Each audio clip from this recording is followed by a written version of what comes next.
I'm David Tillman, author of nootropicsexpert.com.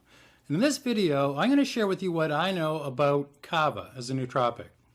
What it is, why we use it, the science behind it, dosage, and side effects.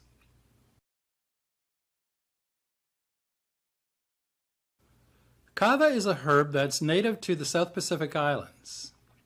It's traditionally been used in the islands as a hypnotic, a psychotropic, and an anxiolytic. Kava continues to have a central place in everyday life in the islands where it's grown. It's used as a ceremonial beverage in Fiji, where it's commonly given to the head of state. Kava root contains a selection of 6 bioactive compounds called kavalactones. Kava also contains small amounts of other alkaloids, flavonoids, and glutathione. The presence of glutathione seems to reduce the toxicity of some of the other kavalactones. Standardized extracts are important in deciding what Kava supplement to buy to ensure reliability and safety. The main compounds in Kava readily cross the blood-brain barrier and reaches your brain in about 45 minutes after taking it as a supplement.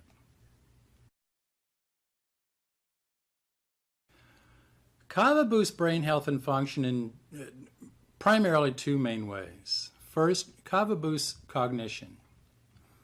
Kava relaxes the muscles and the mind, but it doesn't affect cognition the way other antidepressants and anti-anxiety drugs do. After a review of 10 clinical studies of Kava, scientists at Australia's Brain Sciences Institute at Melbourne University found Kava did not negatively affect cognition. In fact, some studies on Kava showed it significantly improved visual attention and working memory processes. The research team stated that Kava's enhanced cognition may be attributed to the ability of Kava to inhibit reuptake of noradrenaline in the prefrontal cortex. And the second way Kava helps the brain is Kava relieves anxiety. Several clinical studies have shown that Kava relieves anxiety. California's Global Neuroscience Initiative Foundation took a look at 24 studies of Kava and other herbal medicines for anxiety. And there was substantial evidence that Kava relieved not only anxiety, but also restlessness and insomnia. They even looked at animal studies that showed Kava had anxiolytic effects, but not sedative or mental impairing effects, which are typical side effects caused by benzodiazepines.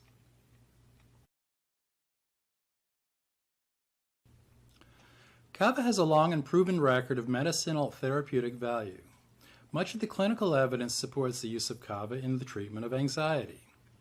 Now, unlike benzodiazepines, Kava does not have similar sedative effects and mental impairing effects. And Kava seems to provide this calming effect by increasing the number of GABA-a receptors. Kava extracts have been seen to bind to GABA, dopamine, serotonin, and opiate receptors as well. This implies that more of each neurotransmitter is available to the brain, since the associated receptors are blocked or inhibited by Kava. Kava effects have been shown antidepressant effects. Some of the trials demonstrating this effect on depression also noted that Kava had no real safety concerns at the doses and duration of use that were studied, unlike some of the well-known pharmaceutical antidepressants. Kava has also been seen to boost cognition and attention. In one study, researchers stated that Kava's enhanced cognition may be attributed to the ability of Kava to inhibit reuptake of noradrenaline in the prefrontal cortex. And finally, Kava also prevents and may even treat several types of cancer. Research shows, for example, that one of the components of Kava, called flavokawain B, reduces prostate tumor growth and inhibits cancer. And that's just one of many examples of how different components of Kava can fight cancer in the lung, bladder, and other organs. Now this can be a little complicated, so stay with me. Any particular preparation of kava will contain up to 18 different cavalactones, and each all have some type of psychoactive effect in your brain. And to complicate this even more, there are several different strains of kava grown in Hawaii and the South Pacific today, all with their own unique profiles of cavalactones, and as a result, their own subtle differences in effect. In general, supplementing with kava can make you feel relaxed, enhancing calmness, and lowering anxiety while promoting sociability. Higher doses can generate feelings of gentle euphoria, with greater sedation and mild motor impairment. Now, many neurohackers say that at lower doses, kava's effects are a little like those generated by alcohol in certain kinds of anti-anxiety medications. Some users say it works as well as popping a Xanax.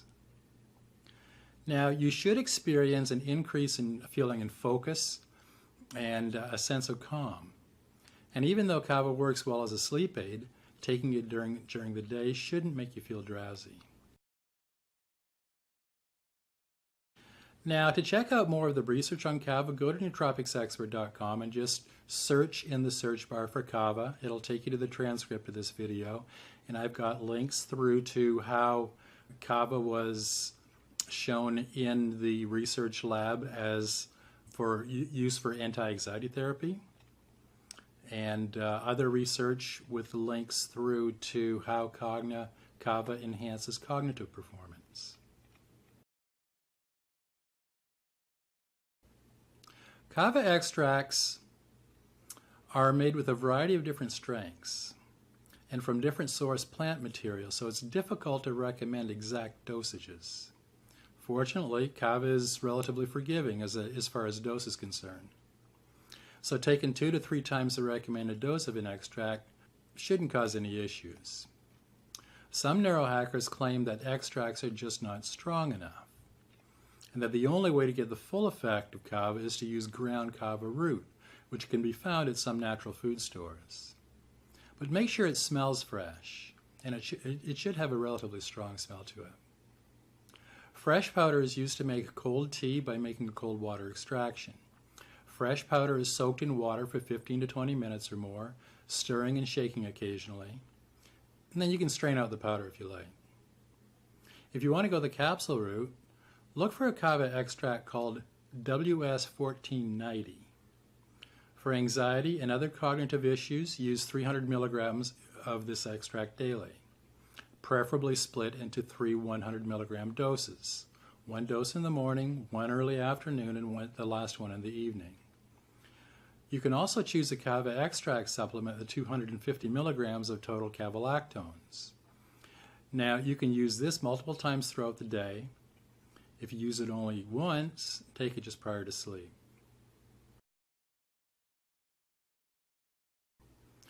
Kava has a long and proven track record of medicinal therapeutic value. But if you start doing research on kava, you'll see reports of possible liver toxicity. So let's address this here right now. Most research shows there is little to no evidence to support this notion of liver damage when using kava. For example, one large review out of the University of Melbourne included 24 clinical studies. One of the researchers said, of the 435 clinical trial participants taking kava supplements in our review, some at high doses, no liver issues were reported. He goes on to say, therefore, the current review supports the conclusion that liver toxicity is indeed a rare side effect.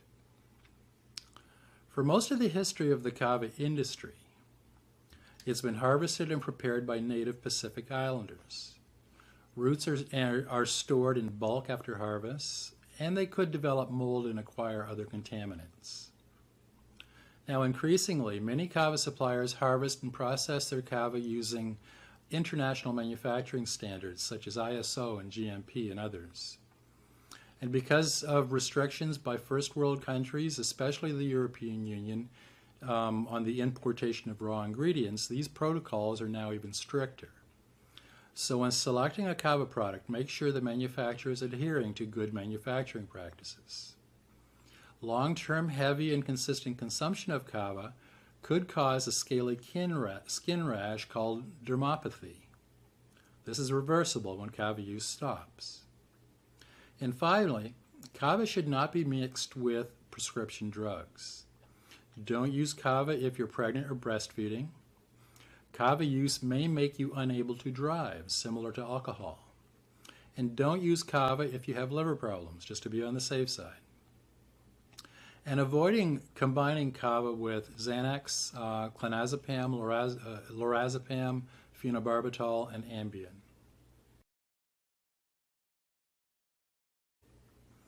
As for the available forms, in the South Pacific, whole Kava root are chewed for their medicinal value.